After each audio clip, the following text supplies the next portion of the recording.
mbokk internet yi topp Télé Sénégal TV ñu ngi leen di nuyu di leen dalal jàmm ci seen émission 2024 plus di leen béggee bu baax a baax yaakaar ne vous avez passé un excellent week-end ngi leen di ñaanal en tout cas semaine u jàmm surtout bon début de semaine yaakaar ne la journée a été très belle parce que c'est important de bien démarrer une semaine après surtout semaine mouvementée yi ñu dund fan yi weesu ak élection yi dañ koy dàq duñ ko dàq dafay am du am je pense qu'on commence à y voir plus clair en tout cas dinañu waxtaanee loolu yëpp waxtaanee aussi lu bees lu am sànq mooy benn candidate boo xam ne daal dinay génne boppam ci course bi ndax coow lu ko toppoon ci double nationalité vous devinez bien que c'est Rose Wardini. Il y a aussi le fait que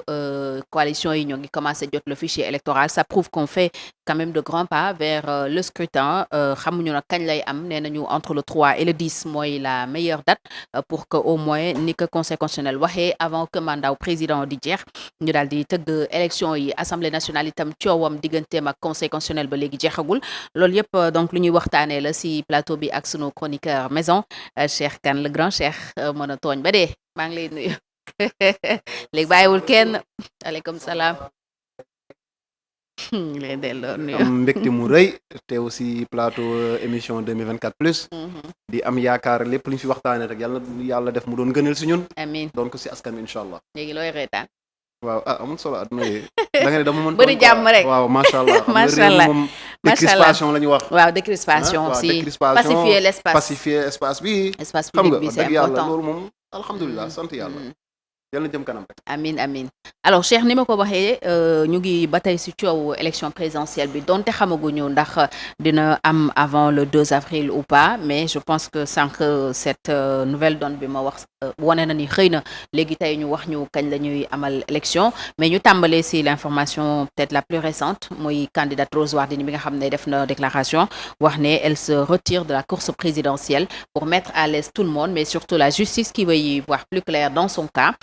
bi nga xam ne mooy coowal double nationalité bi loo jàngat ci loolu est-ce que lu la bett la wala c'est tout à fait logique loo doon xaar la mu demee noonu. waaw Fatou encore une fois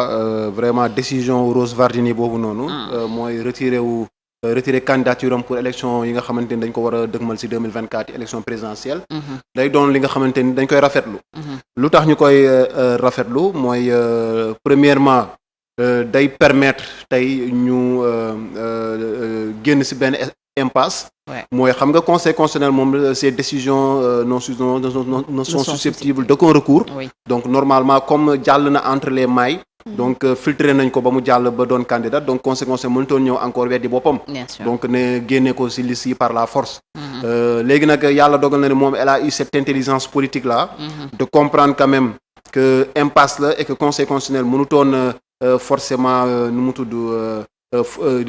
maanaam foqati ko génnee ko si li nga xamante mooy liste 20 candidats yi ñu validé woon. donc mu jël toute responsabilité tamit maanaam arrêté n'est-ce pas candidature am boobu noonu. donc retiré wu de la liste. day doon dafa permettre aussi tous les acteurs. ñu dépasser impasse boobu noonu. mais beneen point bi aussi mooy day permettre aujourd'hui dindi benn tuuma bi nga xamante ni. gis nañ groupe bi nga xamante ni moo nekk fële ci assemblée nationale groupe parlementaire wàllu. ñu ngi ko doon mettre sur la table. mooy nu mu tudd Karim Wade moom une question de nationalité moo tax ñu retiré ko. ci li nga xamante ni mooy liste candidat yi. tamit ñu bàyyi keneen mu jàll ki nga xamante ni mooy Rose Wardini. donc mu doon li nga xamante ni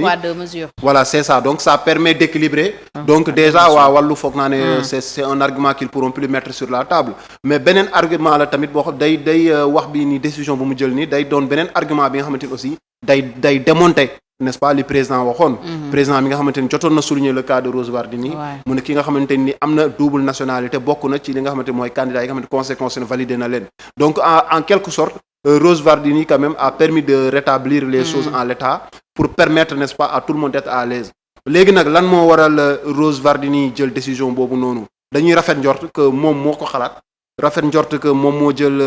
responsabilité am. comme ni mu ko waxee ba nga xamante ni nii retiré wu na. mais du ñàkk tamit ñu am njort tamit peut-être am nañu waxtaan ak moom quand bien même la dernière décision lui revenait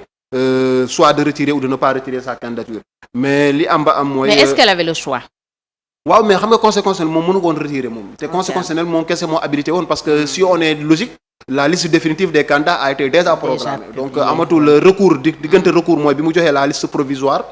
ou Thierno Alassane Sall par exemple dugal benn recours bi nga xamante ne mooy contre la candidature de Karim Wade diggante boobu amul kenn ku dugal recours contre ki nga xamante ni mooy Rose Wardini donc ça veut dire que conseil bi joxe na liste bi la liste était définitive même si ñoo ngi doon continuer di dénoncer waaw même effectivement même bu ñu ko dénoncé woon peut-être il aurait fallu peut-être attendre la fin n'est-ce pas de l'élection présidentielle peut-être pour justice mën a def liggéeyam même s'il faut peut-être aller vers la destitution peut-être bu nekkoon moom la ñu fal président de la République peut-être dinañ dem parce que dès l'instant que la liste a été publiée ci nekk ñëpp am nañu certaine immunité voilà am nañu seen immunité te la liste est définitive donc amul benn recours amul benn vraiment décision bu mën a jógee feneen même conseil constitutionnel ci boppam mënul génn sax weddiwaat décision bi nga xamante ni jël na ko par rapport ak candidat yooyu donc dañuy jàpp ne aussi am na ay waxtaan peut-être yu am ci suuf et que moom nañu gëm ne ni moom comme ni mu ko waxee nee na en toute responsabilité la jël décision retirer candidature am mais nañu gëm ne tamit peut-être ñu am njort peut-être ñàkkul am ñi nga xamante ne des gens bien sages yu wax ak moom peut-être ba nga xamante ne day faciliter n'est-ce pas à tout point de vue élection bi nga xamante ni moom lañ dëgmal donc du coup vraiment dañu gis ne ni vraiment tey waa wàllu amatuñu argument buñ en tout cas cet argument là c'est un argument qui peut plus valoir n'est-ce pas mënatuñ ko teg ci table bi ne par exemple xañ nañu Karim pour à cause de sa double nationalité ñu valider Rose quand bien même elle a la double nationalité donc de ce fait donc doon na li nga xamante équilibré na président Macky Sall utilisé woon na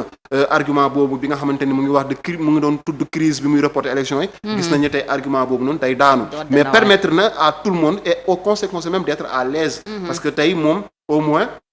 elle a permis peut-être de corriger une erreur n'est-ce pas qui n'est pas volontaire man li ma jàpp qui n'est pas volontaire parce que comme on dit le conseil constitutionnel man gëmuma ne am na temps n'est-ce pas nécessaire vérifier. Pour pouvoir en un laps de temps vérifier si tout ce que les candidats ont déclaré est exact mais c'est la déclaration sur l'honneur seulement la ñuy jàpp ne képp koo nga xamante ne def nga déclaration sur l'honneur ne man kat kayit yi ma la jébbal yow mii de conseil les 9 pièces yi ma la jébbal c'est des pièces authentiques li ñu wax ci pièces yëpp looloo amul dara loo xamante ne dañ koy nëbb wala loo xamante ne dañ koy làq li ñu wax mooy li am donc de ce fait conseil bi tam mën na sukkandiku ci loolu wóolu la jusqu'à ce que peut-être diggante ñaari publication yi un candidat bu mën a jël def recours comme ni ko Thierno Alassane defee ci camp bi nga xamante mooy cas Karim Meïssa Wade mais malheureusement ou heureusement en tout cas y a pas eu de recours concernant la double nationalité bi nga xamante ni Rose Wardini am na ko vraiment dañuy saluer encore une fois loolu noonu te day permettre vraiment ñu apaiser l'espace politique ba nga xamante ni apaisement bi président di woote te ñëpp peut-être gis na ni c'est vraiment c'est le moment vraiment de pacifier cet espace-là pour ne pas verser dans le chaos et autres donc dañ koy rafetlu encore une fois. Du moment que équation un poids deux mesures boobu levé nañ ko concernant double nationalité bu Karim Wade ak bu Rose Wardini est-ce que comprendre nga le fait que tey Karim ak yenn kuréelu spoliés yi continuer di insister surtout Karim parce que ñeneen ñi sax du woon même problème ak Rose mais Karim insiste pour que ñu reprendre la procédure bi est-ce que moom tey ñaxtoom yooyu li Rose Wardini def warul ñëw quand même couper les choses à la racine mu jeex. waaw mais xam nga Karim Wade moom wax dëgg yàlla man je le dis et je le répète lui et son parti ils ont perdu c'est tout simplement ça. À quoi ils jouaient? Oui, parce que tey Karim Wade moo waat ne moom il n'avait en tout cas au moment du dépôt de sa candidature que amul beneen nationalité sénégalaise la am nationalité exclusive. Malheureusement ñu dem ba ci biir benn candidat indi ay firnde après contrôle ñu gis ne ni Karim en tout cas bi muy def déclaration sur l'honneur amoon na double nationalité donc il faut tamit mu nangu sa part de responsabilité dans ce qui est arrivé tey les recalés man je peux comprendre leur posture leur désarroi même si quand même il faut fixer les limites quand même parce que même si ils sont pris au dépourvu li leen dal neexul kenn d'accord par rapport au parrainage tout mais après maintenant comme je dis il faut mettre l'accent sur l'intérêt général intérêt général au Sénégal tey mooy que les gens puissent aller vers une élection présidentielle à chaque fois qu'il y a eu des élections au Sénégal gis nañ ne dina am ñu ci d'accord am ñu ci d'accordul conseil constitutionnel en 2019 ba muy joxe la liste des 5 candidats yu dem élection présidentielle mais pourtant les autres candidats n'étaient pas d'accord. Pourtant, Karim Wade ne faisait pas partie de ces candidats-là. Sa candidature a été rejetée. La candidature de Khalifa Sall a été rejetée et la candidature de bien d'autres personnes. Mais les gens, ils ont compris, malgré ça, ils ont dit, quand bien même on n'est pas d'accord, il faut aller aux élections. Ni mer, ni content, mais en tout cas, on est parti vers une élection et on a élu un président de la République. En 2011, 2012 déjà, on n'était pas d'accord par rapport à la candidature de Maître Abdoulaye Wade. ñu bëri ŋàññi nañ ko troisième mandat bi mu doon laaj ñëpp nee nañu amu si woon droit constitution bi limité na ko et cetera mais après qu'est-ce qu'on a fait quand le conseil constitutionnel a pris la décision de valider sa candidature ñëpp nangu dem même su nekkee ni les gens voilà de gauche à droite am nañu d'accord utoon et cetera mais quand même les gens ont accepté n'est-ce pas pour certains et d'autres aussi selon leurs moyens de lutte am na ñoo xamante ne dañu demoon place de la nation wane seen naqar tout le temps am ñoo xam ne place de l'indépendance am ñoo xamante ni dañu préférer comme Macky Sall préférer ñoom du ñu inscrire aussi dynamique boobu noonu dañuy dem def campagne ñu def campagne yàlla dogal ñu gagner élection yi au second tour donc à chaque fois Fatou boo xoolee saa yu conseil constitutionnel jëlee décision am na ñi nga xam dañuy taxaw contester ko mais heureusement que tamit bon c'est des décisions heureusement ou malheureusement selon le camp bi ñu féete mooy amul recours bu ñu mën a def par rapport ak loolu mais léegi li am solo mooy après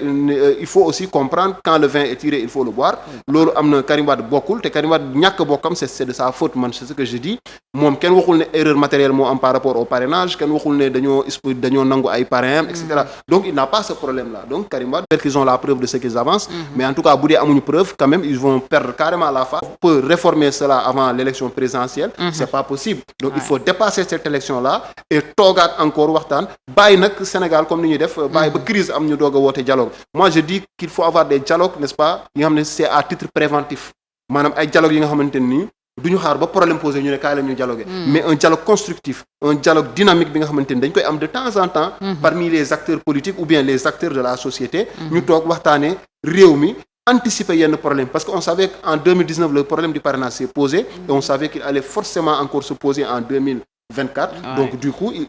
on avait quand même largement le temps on avait 5 ans les acteurs avaient 5 ans pour pouvoir discuter déggoo ci ab mbir vraiment teg ay mécanismes yi nga xamante ni ce sera des mécanismes yoo nga xamante ni dina permettre à tout un chacun de tirer son épingle du jeu malheureusement ça n'a pas été fait donc Karim Wade il a beau crier sur tous les toits bon pour dire qu'il a été spolié moi je le pense pas mais les autres qui pensent qu'ils sont spoliés par rapport au parrainage donc moi je suis parfaitement d'accord qu'ils ont raison mais malheureusement il faut aller de l'avant. Le vin est tiré, il faut le boire. On ne peut pas revenir en arrière parce que revenir en arrière mooy remettre le Sénégal dans une position une posture bi nga xam ne inconfortable parce que après day compliqué parce que bu ñu naree ne dañuy léegi les 20 validés là les 19 déjà parce que vu que ils ont d'ailleurs sorti un communiqué ce matin ñoom ñi nga xam ne ñoom la ñu validé pour wax